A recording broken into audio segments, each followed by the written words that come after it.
Growing pushback from communities and law enforcement agencies across Minnesota. We know of at least 4 cities and 2 counties that are scrapping their contracts with Flock altogether.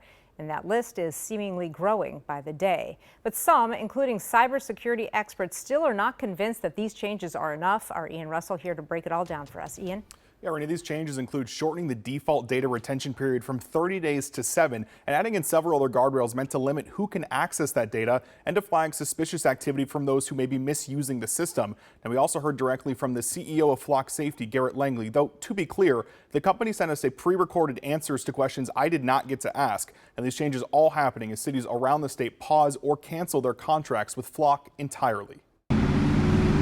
Next to light poles and roadways, Flock cameras line streets across Minnesota. But in Sherburne County, changes are on the way. The sheriff's office there announcing Thursday it's ended its contract with Flock Safety, saying the cameras are useful, but public trust can't be eroded. At this point, public comment. In North Branch Wednesday night, the city council voted unanimously to pause its contract with Flock as well. Indefinite pause because I think there's some questions that we have to get answered first. They join a growing list of Minnesota counties and cities deciding to pause or end their contracts, sometimes over budget or staffing constraints, other times over data privacy concerns. And so for us, this is an evolution. It's another chapter in a long book for a company that's trying to build a safer America. All of this happening as Flock Safety announced Thursday morning that it's changing several parts of their program, including lowering the default amount of time video is stored, adding in guardrails around what data can be searched by other agencies, and requiring all law enforcement customers to adopt a system that flags abnormal activity for review. I think as we continue to evolve as a business, as we continue to grow in our response, we want to continue to push privacy forward too. I give Flock some credit for reducing its default retention period from 30 days to 7 days. That's a meaningful improvement.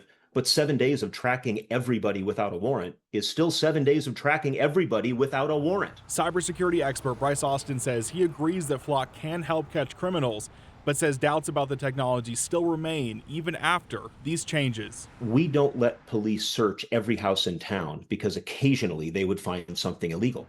Technology shouldn't cause us to abandon the principle of individualized suspicion. Now, Flock changed, again, their default data retention period to 7 days, but Minnesota law allows that period to be much longer. Data that's not related to an active criminal investigation must be destroyed after 60 days in Minnesota. Now, departments we've spoken to in the past have kept that data for 30 days. Rena.